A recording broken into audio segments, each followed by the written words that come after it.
You are listening to HOA Craze. This is how a warning turned into a threat. Welcome in. This one starts fast, and it does not let up.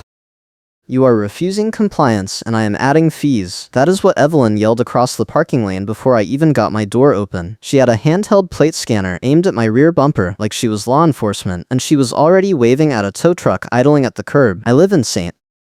George, Utah, in a subdivision called Ironwood Trails Property Owners Association, and my car was parked exactly where I park it every single day. Evelyn said I was blocking emergency access. I looked behind me. There was no fire hydrant, no red curb, no gate, no emergency anything. Just asphalt and a faded stripe that might have been white once. I work as a solar installation scheduler. My job is dealing with approvals and inspections all day, so I know paperwork and I know when someone is making things up on the spot. I said, "Evelyn, show me the rule." She tapped the scanner screen and said, "Keep talking, I love adding notes." That was her catchphrase. She said it constantly, always with that smile that meant she was already writing the fine. I pulled out my phone and took a photo of my car, the empty lane behind it, and Evelyn standing there with her scanner raised. She did not like that. She stepped closer and said I was intimidating her by recording. I said I was documenting a false claim. She said the claim was not false, and she would say that in writing if anyone asked. The tow truck driver got out. He was maybe 50, wearing a stained company shirt, and he looked at my car, looked at Evelyn, then looked at me. He said, "Is this the emergency access block?" Evelyn said yes. I said no. He scratched his head and said he needed to see paperwork before he hooked anything. Evelyn pulled a folded notice from her windbreaker pocket and handed it to him. It had the HOA letterhead and a date stamp from that morning. I leaned over to read it. The notice said my vehicle was parked in violation of community fire safety access protocols and would be towed immediately at owner expense. The violation code was blank. The location description said near mailboxes, which was not even close to where I was parked. I said, "This is fabricated." She wrote this morning and backdated the inspection. The driver asked Evelyn if she had photos. She said she did not need photos because she personally witnessed the violation. I said, "Then why does the notice say near mailboxes when I am parked 40 yards from the mailboxes?" Evelyn said the exact location was not material to the violation. I said the exact location was the entire point of a parking violation. She said, "Keep talking, I love adding notes," and she typed something into the scanner without looking up. The driver folded the notice and said he was not comfortable towing without a proper work order that matched the scene. Evelyn said the work order was valid, and if he refused she would call his supervisor. He said go ahead. She did. While she was on the phone, I asked the driver for his card. He handed me one. I asked him what company he worked for. He said Red Rock Towing, and that they had a contract with Ironwood Trails for enforcement calls. I asked if the contract required him to verify the violation before hooking. He said it did. Evelyn finished her call and said his supervisor confirmed he had to proceed. The driver shook his head and said his supervisor told him to use his judgment. Evelyn said his judgment was not the issue, and the HOA had the authority to authorize immediate tows under the bylaws. I said, "Show me the bylaw." She said I could request it in writing through the management company. I said I wanted to see it now. She said the rules were not up for debate at the curb. The driver walked back to his truck and pulled out a clipboard. He said he needed to document the refusal. Evelyn said there was no refusal. She was authorizing the tow right now. He said he needed a signed authorization from the property manager or board president. Evelyn said she was the rules enforcement chair, and that was sufficient. He said his contract said otherwise. She told him he was making excuses, and she would have his contract pulled. He said that was fine, and he got back in his truck.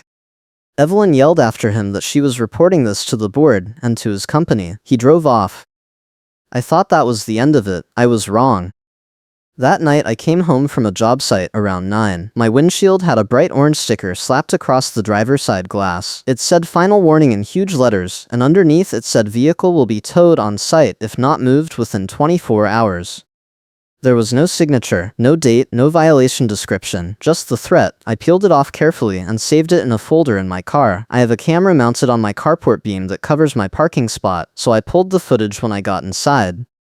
The timestamp showed Evelyn walking up to my car at 8:47 p.m., slapping the sticker on, taking a photo with her phone, then walking away. She was wearing the same pink windbreaker and the same black baseball cap, and she had the handheld scanner clipped to her belt.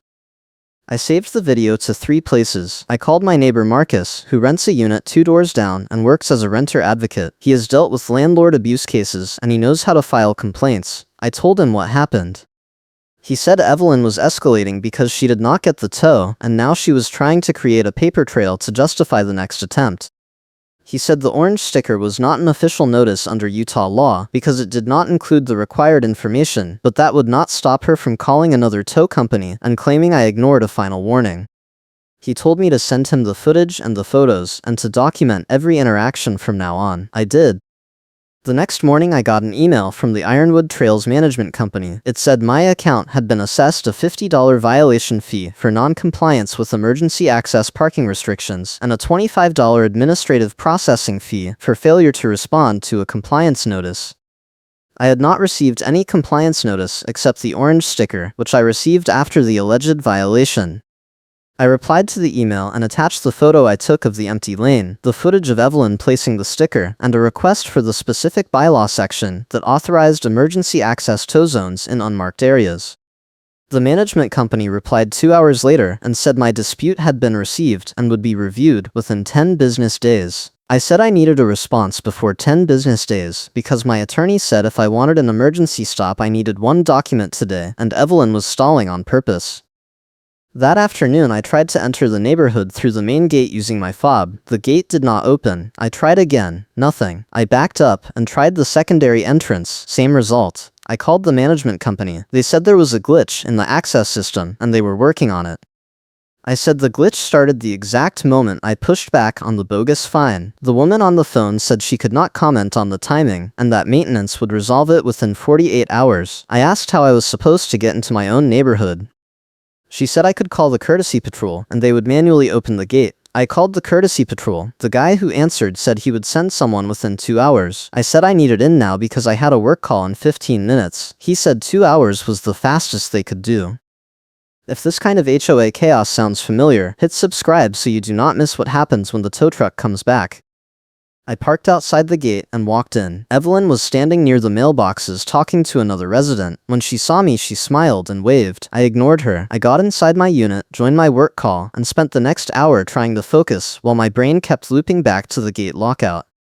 When the call ended, I messaged Marcus and told him what happened. He said it was retaliation and I should document the timeline in an email to the management company and copy the board. I did. I got an auto reply saying the board only reviewed correspondence submitted through the official portal. I logged into the portal. It said my account was restricted due to outstanding violations. I could not submit anything until the fees were paid. I called my attorney. Her name is Sarah, and she handles HOA disputes. I told her everything. She said the gate lockout was likely retaliatory, but proving it would require showing a pattern, and one incident was not enough unless they admitted it in writing. She said the bogus fine was easier to fight because the notice did not meet statutory requirements, and the lack of a marked zone made the violation unenforceable. She told me not to pay the fee and to keep documenting. She also said if they tried to tow again, I should call the police immediately and report it as a dispute over private property access. I said I would. That night my fob worked again. No explanation, no apology, just suddenly functional. I drove in and parked in the same spot. The next morning there was a new notice taped to my door. This one was on official HOA letterhead, and it said I was being placed on a compliance plan due to repeated violations of parking and access policies. The plan required me to submit written parking locations for any guest vehicles at least 24 hours in advance, and to display a guest pass on my dashboard even when I was parking my own car. Failure to comply would result in immediate towing and additional fines. The notice was signed by Evelyn in her capacity as Rules Enforcement Chair. I called Marcus again. He said the compliance plan was garbage because it imposed requirements that were not in the recorded CC and Rs, and because it targeted me individually without a hearing or a vote. He said I should ignore it and keep parking normally. I said ignoring it would give Evelyn an excuse to tow. He said she was going to try to tow anyway, and the compliance plan was just cover. He told me to respond in writing, refuse to comply, and cite the specific sections of the governing documents that the plan violated. He helped me draft the response. I sent it through the portal, which suddenly worked again. I got a reply the same day saying my response had been noted, and the compliance plan remained in effect. 2 days later, a delivery driver parked in the fire lane for maybe 30 seconds to drop off a package at the clubhouse. Evelyn appeared out of nowhere with her handheld scanner and took a photo of the truck. The driver left before she could say anything. That afternoon, I got an email blast from the HOA saying there had been a serious uptick in fire lane violations and that enforcement would be increased immediately. The email said all residents were responsible for their guests and vendors, and that violations would result in immediate towing and fines up to $500. I knew exactly what was happening. Evelyn was using one random delivery truck as an excuse to start a crackdown, and I was the real target. The next morning I woke up to my phone buzzing. It was Marcus. He said, "Check your car." I looked out the window. There was a tow truck backed up to my sedan with the wheel lift already under the rear axle. I threw on my jacket and ran outside. Evelyn was standing next to the truck talking to a different driver. This one was younger, maybe 30, and he was holding a clipboard. I said, "Stop, do not hook that car." He looked at Evelyn. She said the authorization was valid, and he should proceed. I said there was no violation, and I was calling the police. Evelyn said, "Keep talking, I love adding notes." I asked the driver for his paperwork. He handed me a work order. It was from a company called Desert Lift Towing, and it listed my vehicle as parked in a red zone. I said, "Show me the red zone." The driver looked around. There was no red paint anywhere. He said the work order listed grid coordinates. I said the coordinates were made up. Evelyn said the coordinates matched the HOA sitemap, and I was in violation of Section 4.7 of the parking addendum. I said, "Show me Section 4.7. She said it was available on the website. I pulled up the website on my phone. The parking addendum was not there. I showed her the screen. She said the addendum had been moved to the members-only portal. I said my portal access had been restricted. She said that was not her problem. I called the police. The non-emergency dispatcher said they would send an officer, but it might take 30 minutes because it was a civil dispute. I said it was not a dispute, it was an attempted illegal tow. The dispatcher said the officer would assess when they arrived. I hung up and told the driver the police were coming. He looked at Evelyn. She said the police had no jurisdiction over private property enforcement. I said the police absolutely had jurisdiction over theft and fraud. Evelyn said my car was not being stolen, it was being relocated in accordance with community rules. I said the rules did not exist. She said I could dispute the rules through the proper channels. I said the proper channels were blocked. She smiled and said that sounded like a personal issue.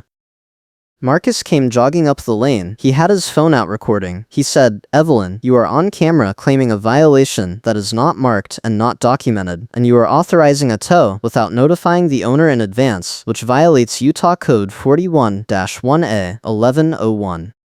Evelyn said Marcus was not a party to this matter and needed to leave. Marcus said he was a witness and he was staying. The driver said he was not comfortable proceeding with someone recording. Evelyn said the recording was irrelevant. The driver said it was not irrelevant to him, and he wanted to wait for the police. Evelyn told him if he did not hook the car right now, she would report his company for non-compliance with the contract. The driver said he would rather deal with that than deal with a lawsuit. We stood there in a silent standoff for maybe 10 minutes. Then a police cruiser pulled up. The officer got out, asked what was going on, and listened while Evelyn, Marcus, and I all talked over each other. He held up one hand and said one at a time. Evelyn went first. She said I was parked in a red zone, the HOA had the authority to tow, and I was refusing to comply. The officer asked where the red zone was. Evelyn pointed at the faded stripe near my car. The officer walked over, looked at it, looked at the curb, then looked at Evelyn. He said, "That is not a red zone, that is a worn traffic stripe." Evelyn said the sitemap designated it as restricted. The officer said the sitemap was not enforceable without visible markings and signage under state law. Evelyn said the HOA bylaws superseded state law. The officer said no, they did not. The officer told the driver to lower the lift. The driver did. The officer told Evelyn that if she wanted to tow vehicles, she needed to follow state statutes and provide proper notice and visible enforcement zones. Evelyn said the notice had been provided, and I had ignored it. I showed the officer the orange sticker, the footage of Evelyn placing it after hours, and the photo of the unmarked lane. The officer looked at everything, then told Evelyn this did not meet the legal standard for a tow, and if she proceeded he would cite her for filing a false report. Evelyn said he was exceeding his authority. He said he was not, and she could dispute it through her attorney. She walked away without another word. I thanked the officer. He said this was not the first HOA tow dispute he had dealt with in Ironwood Trails, and he recommended I file a formal complaint with the management company and the state HOA ombudsman if the harassment continued. I said I would. He left. The tow driver apologized and said his company had been burned by Evelyn before. He said she called them constantly for tows that did not hold up, and they were considering dropping the contract. I asked if he would put that in writing. He said he could not, but he could give me his supervisor's number. I took it. Marcus and I went back to my unit. He said the police report was good evidence, but it was not enough to force a policy change. He said I needed to catch Evelyn applying the rules selectively, because that was the easiest way to prove abuse. I said I had been thinking the same thing. I told him I had photos from the past 2 weeks showing at least 6 other cars parked in the same spot I used, including 2 that stayed overnight, and none of them had stickers or fines. Marcus said that was exactly what I needed. I pulled up the photos on my laptop and we went through them together. Everyone showed a clear view of the parking spot, the license plate, and the date stamp. None of the cars had guest passes, none had decals, and none were marked as violations. I had my comparison photo set. Marcus said the next step was to present it at an HOA meeting and force the board to address the selective enforcement on the record. I said the next meeting was not for 2 weeks. He said that was fine, because it gave me time to gather more evidence and notify the board in advance so they could not claim ambush. He helped me draft a formal agenda request citing the specific bylaw section that allowed members to raise issues. I submitted it through the portal. The management company acknowledged receipt and said my item would be added to the agenda.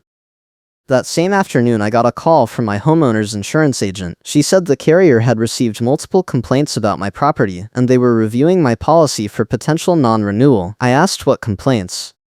She said the carrier would not disclose details, but the complaints cited ongoing violations and disputes with the HOA. I said the violations were fabricated, and the disputes were initiated by the HOA, not me. She said that might be true, but the carrier did not want to insure properties with active compliance issues. I asked if she was saying my insurance was getting canceled because Evelyn was filing false complaints. She said she could not confirm who filed the complaints, but yes, that was the risk. I asked what I could do. She said resolve the disputes and get a letter from the HOA saying I was in good standing. I laughed. She said she understood it was frustrating, but that was the situation. I called Sarah, my attorney. She said the insurance threat was a new escalation, and it was likely connected to Evelyn or someone on the board filing batch complaints to create pressure. She said carriers hated HOA drama and would drop policies to avoid litigation risk. She asked if I had documentation of the false violations. I said yes. She said good, because I was going to need it for the meeting, and possibly for a lawsuit if the board did not fix the problem. She also said the insurance angle gave me leverage because the carrier complaints were a paper trail that showed the HOA was causing financial harm. I said I was already dealing with sleep disruption because of the late-night patrols and the constant stress, and now I had to worry about losing my insurance. She said that was another harm I could document. I said I would. I spent the next week taking more photos. I documented every car that parked in the lane, every guest vehicle, every delivery truck. I noted the times, the license plates, and whether there were stickers or fines. Out of 23 vehicles I photographed, mine was the only one that received any enforcement action. I saved everything in a cloud folder and sent copies to Marcus and Sarah. Marcus said it was airtight. Sarah said it was strong, but I needed to be ready for the board to claim they were addressing all violations, and I just happened to be the first one. I said the timeline proved otherwise. She said good, make sure I could walk them through the timeline at the meeting. 3 days before the meeting, I got another email from the management company. It said my compliance plan deadline had passed, and I was now in default. The default triggered an automatic tow authorization, and my vehicle would be removed if it remained in violation after 6 p.m. that day. I looked at the clock. It was 4:47 p.m. I called the management company. No answer. I called Marcus. He said it was a setup. They were trying to tow me right before the meeting so I could not present my case. He said to move my car off property immediately and park it somewhere else until after the meeting. I said that felt like letting them win. He said it was not about winning right now. It was about keeping my car. I moved my car to a public lot 2 blocks away. At 6:15 p.m. a tow truck pulled into Ironwood Trails. I was watching from the sidewalk. The truck drove straight to my usual spot, saw it was empty, then drove to my unit and idled there for 5 minutes. The driver got out, looked around, took a photo of the empty carport, then got back in and left. I recorded the whole thing. Marcus said that was evidence of intent. I said it was evidence they were trying to manufacture a violation when none existed. The night before the meeting I could not sleep. My health had been fragile for a while, and the stress was making everything worse. I kept replaying the confrontations in my head, kept checking my phone for new emails, kept worrying that Evelyn would find some other way to sabotage me before I could speak. At 2 a.m. I got up and made a list of every single seated detail I had, the photos, the video footage, the police report, the insurance complaint, the timeline of fines, the work orders, the orange sticker, the compliance plan, the gate lockout. I had everything. I did not chase her accusations, because I already had the receipts. The meeting was at 7 p.m. in the clubhouse. I got there early with Marcus. We set up my laptop and connected it to the projector. Evelyn was already there sitting at the board table with 3 other board members. She did not look at me. The president, a man named Dale, called the meeting to order and went through the standard business. When he got to member comments, he said I had submitted an agenda request and I had 10 minutes to speak. I stood up, opened my presentation, and started walking through the evidence.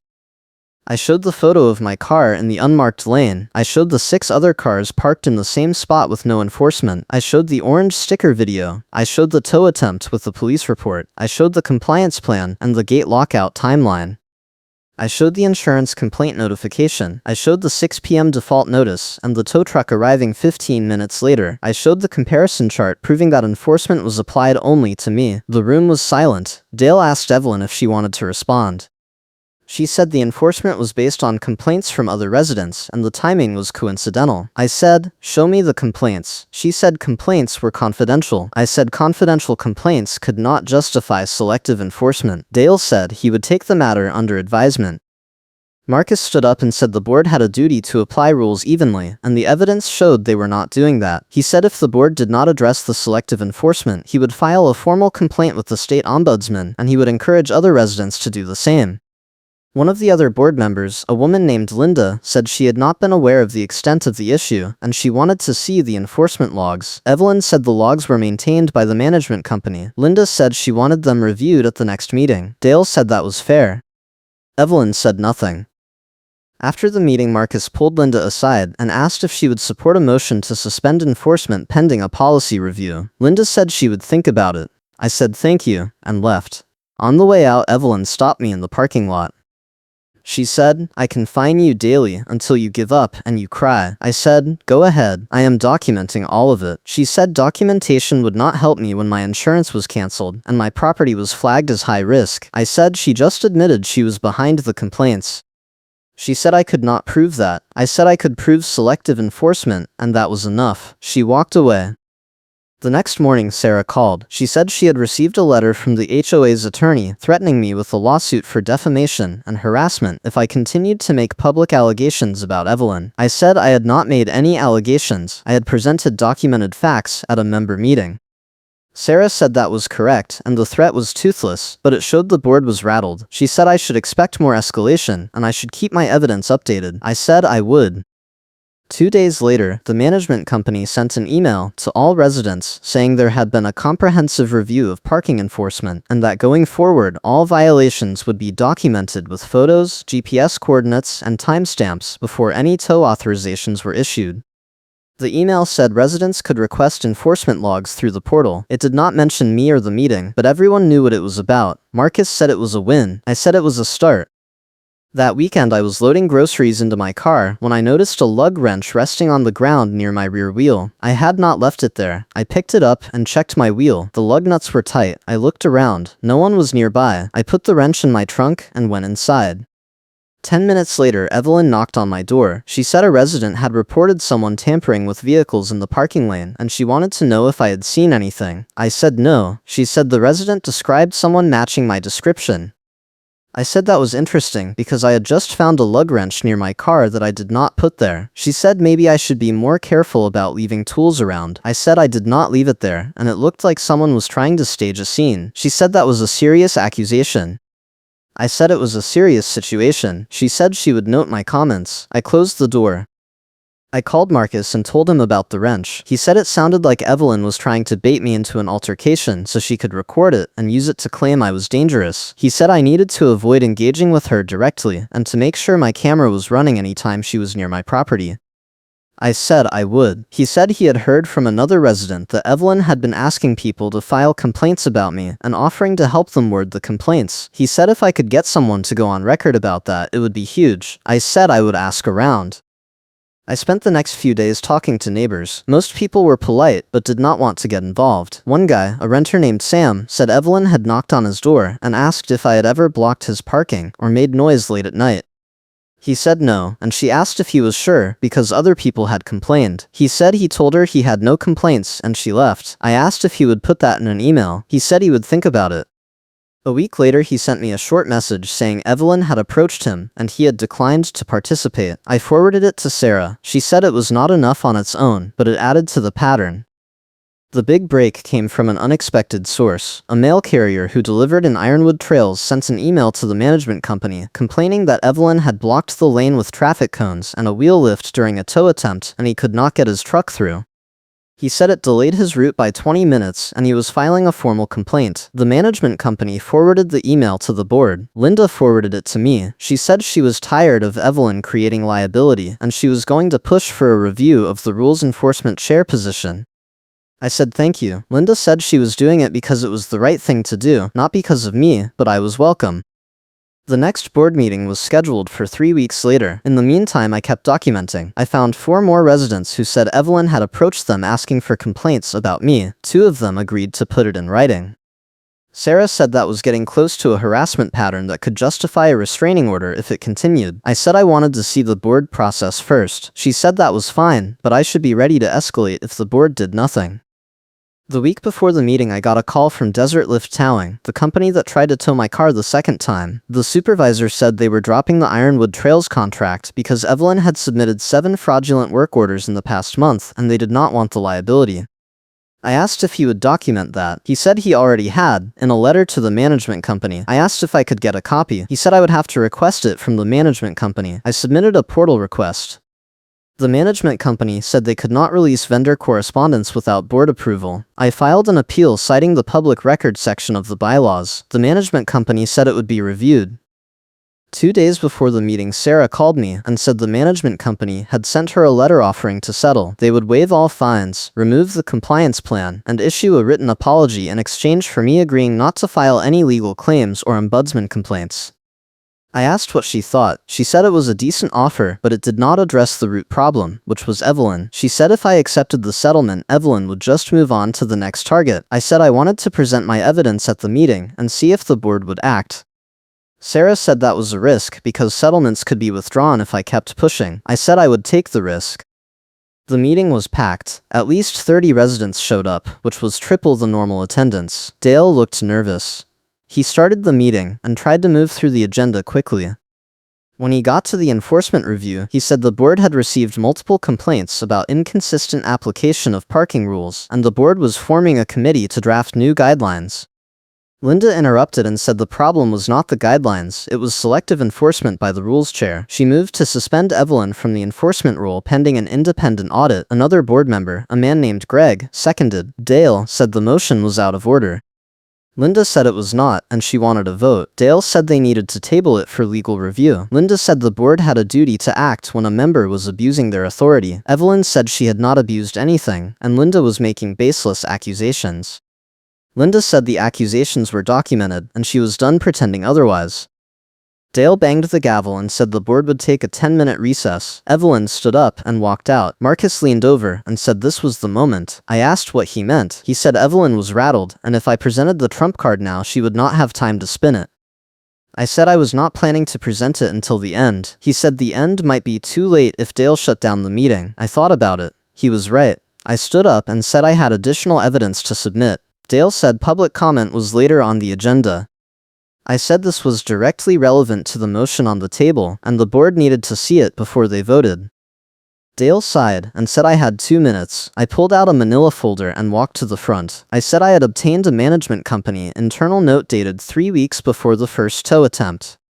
The note was from the property manager to Evelyn, and it said there was no enforceable fire lane violation at my parking spot, and any tow authorization would not hold up under state law. The note also said the manager had advised Evelyn to drop the issue. Evelyn had ignored the advice and proceeded anyway.